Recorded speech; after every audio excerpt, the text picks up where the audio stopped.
Assalamualaikum warahmatullahi wabarakatuh. Selamat pagi anak soleh dan soleha. Alhamdulillah hari ini kita kembali bertemu di pembelajaran melalui video pada hari Senin tanggal 19 Oktober 2020. Anak soleh dan soleha, kita masih belajar tema 4C. Namun kita sudah memasuki subtema 3, pembelajaran 1 dan 2. Namun sebelum kita belajar, alangkah baiknya kita membaca doa terlebih dahulu. Mari kita baca doa bersama-sama. A'udzubillahi minasyaitonirrajim. Bismillahirrahmanirrahim. Alhamdulillahi Rabbil Alamin. Ar-Rahmanir-Rahim. Maliki yaumiddin. Iyyaka na'budu wa iyyaka nasta'in. Ihdinas siratal mustaqim. Siratal ladzina an'amta 'alaihim ghairil maghdubi 'alaihim waladdallin. Amin. Rabbi zidni ilman warzuqni fahma. Ya Allah, tambahkanlah ilmuku dan petinggilah kecerdasanku. Amin ya rabbal alamin. Anak soleh dan soleha, pada pelajaran subtema 3 kita belajar tentang ayo cintai lingkungan pada halaman 78. Anak-anak soleh dan soleha, tahu tidak kalau di bumi yang kita tinggali terdiri atas manusia, hewan, dan tumbuhan. Mereka semua hidup saling berdampingan.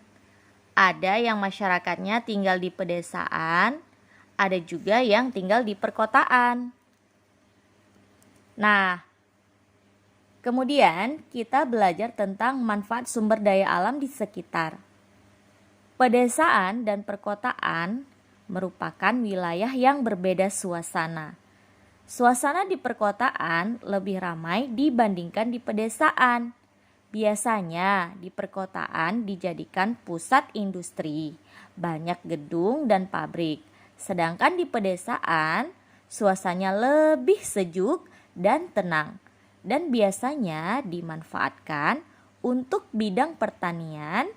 Biasanya di pedesaan banyak sekali sawah karena aktivitas masyarakat di pedesaan adalah bertani.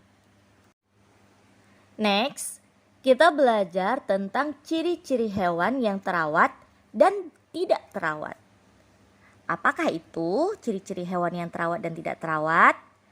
Yang pertama, ciri-ciri hewan yang terawat, tubuh yang tegak dan bergerak lincah. Yang kedua, bulu terlihat bersih dan jika dipegang tidak mudah rontok. 3. Kulit bersih dan tidak ada luka. Dan yang terakhir, mata terlihat jernih, terang dan tidak keruh. Ciri-ciri hewan yang tidak terawat. Yang pertama, tubuhnya lemas.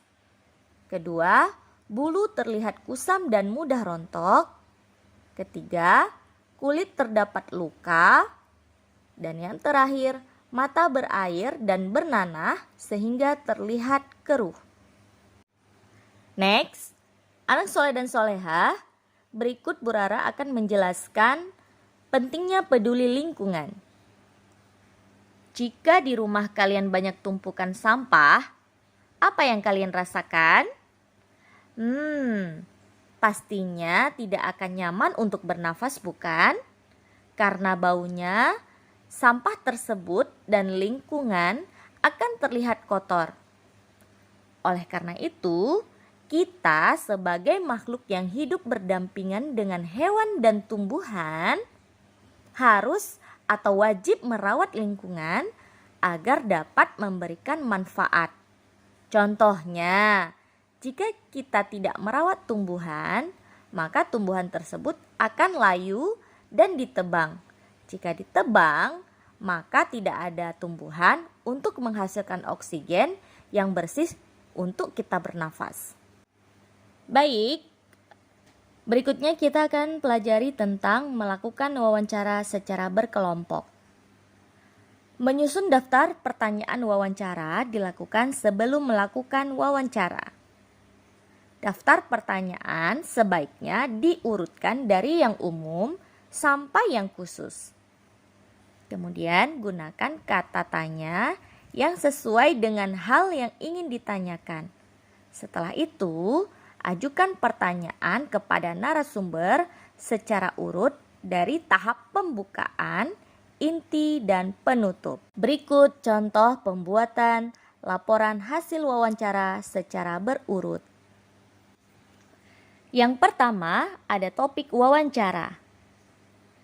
Topik wawancara ditulis agar pembaca mengetahui pokok pembicaraan yang dilakukan selama wawancara dan juga sebagai batasan agar laporan yang disajikan nantinya tidak keluar dari topik.